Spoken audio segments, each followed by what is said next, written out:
Bonjour. Dans ce, dans cette vidéo, plutôt, on va aborder le problème du mapping. C'est quoi le mapping?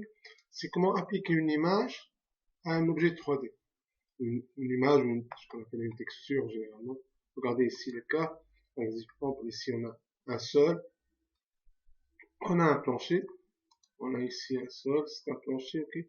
Tout ça, c'est des images qu'on utilise. Regardez ici. Là, on a une image de bois qu'on a appliquée à un plan.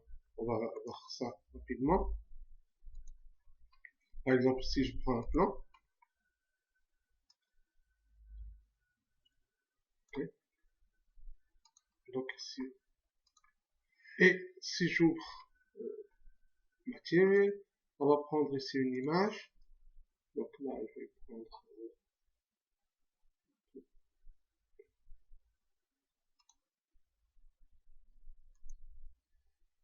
je vais choisir bitmap, ok.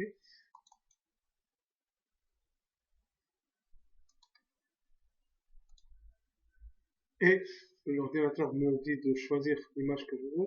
Donc je vais dans ma bibliothèque texture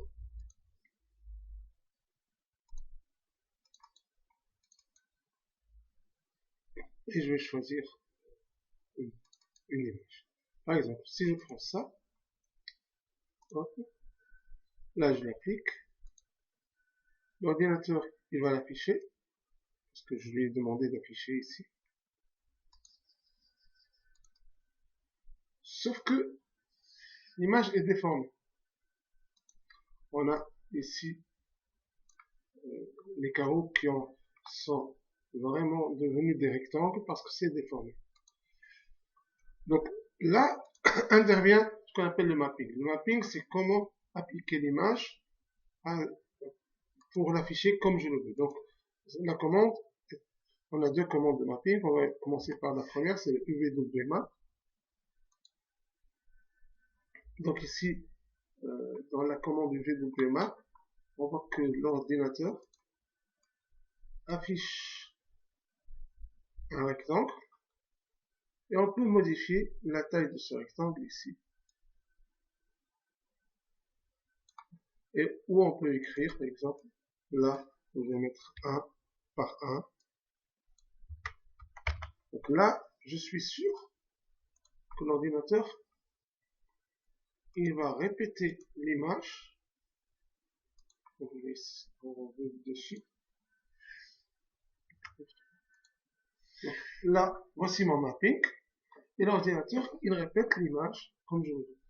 Le mapping me permet de déplacer mon image. Par exemple ici, Gizmo. Je peux déplacer l'image et la placer dans le coin ici. Comme ça, elle débute au départ. Donc, il me permet, comme on l'a vu, d'avoir quelque chose de plus grand ou de plus petit.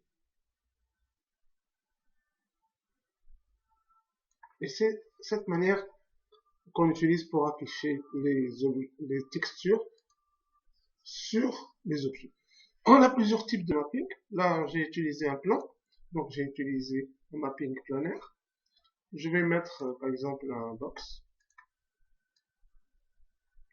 Là, j'ai utilisé un cube. Et je vais appliquer la même texture ici. Vous voyez que l'ordinateur, lorsque j'utilise là le box, il utilise automatiquement ce qu'on appelle le UVWMap box. Donc ça c'est UVWMap.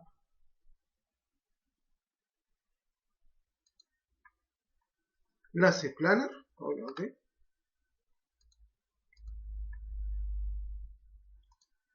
Donc pourquoi cette zone est grise? Tout simplement parce que c'est la continuité de cette image. On a une image en haut, et ça c'est les pixels qui descendent du haut vers le bas. Si je lui dis d'utiliser un box, donc il va appliquer l'image partout sur les 6 faces. La même image sur les 6 faces. Si je lui dis cylindrique, ici, En fait, il va prendre une image qui va entourer d'une manière cylindrique. On voit ici le cylindre sur l'objet. Bon, là, ce n'est pas intéressant, mais c'est intéressant lorsqu'on a un objet cylindrique. Regardez ici. Si je vais faire un cylindre,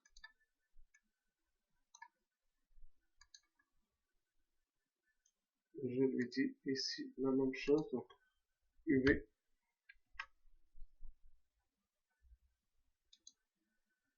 Et je lui dis cylindrique. L'ordinateur, il entoure le cylindre par mon UV.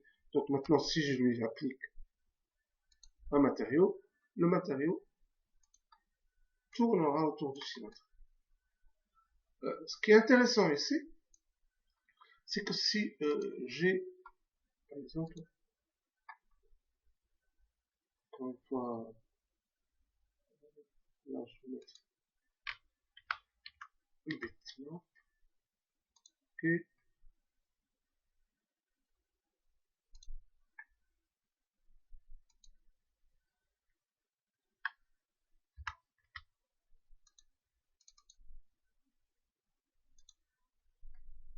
et si je choisis une autre texture, par exemple, je sais pas, on va prendre un tapis,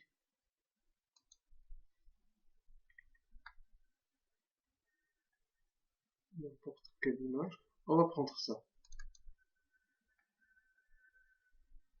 et on l'applique à l'objet, il va prendre l'image, et on va avoir l'image qui tourne. Mais on peut aussi la réduire ici en hauteur, regardez.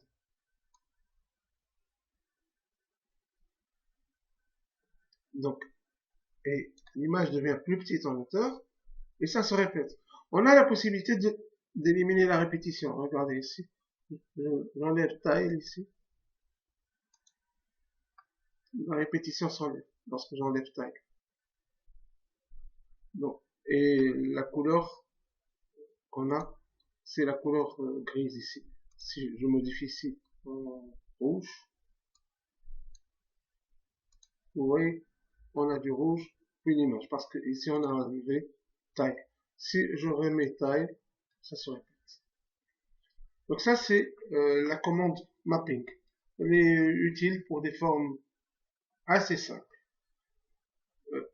Pourquoi je dis qu'elle est utile pour des formes assez simples? Parce que si je veux avoir un dé, regardez ici, un dé de jeu, si je veux avoir cette forme, là on n'a pas la même image sur toutes les faces. Là, on a le 5, le 6, le 4, ce n'est pas la même image. Donc, si je prends ici mon objet, bon, je vais effacer les autres objets, je ne mets pas dedans, ça et ça. Et si je prends ici, au lieu d'avoir cette image, je vais prendre le, le dé ouvert ici. Regardez ici. Donc, voici le dé ouvert. Je vais vous montrer l'image.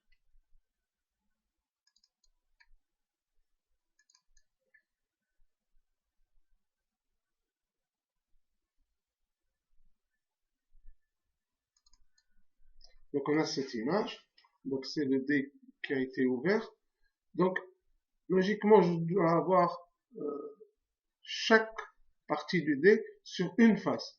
Donc sur les 6 faces, je dois avoir le 1, puis le 2, le 3, le 4. Sauf que ici, lorsqu'on va sur 3ds Max, on se rend compte que j'ai le dé ici qui a été appliqué sur la, parce que j'ai utilisé cylindrique ici. Je vais mettre box.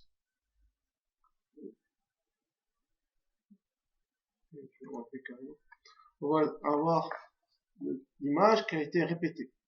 Et ça, ce n'est pas intéressant pour nous. Nous, on veut avoir autre chose. Donc on va voir ça dans la vidéo qui vient après.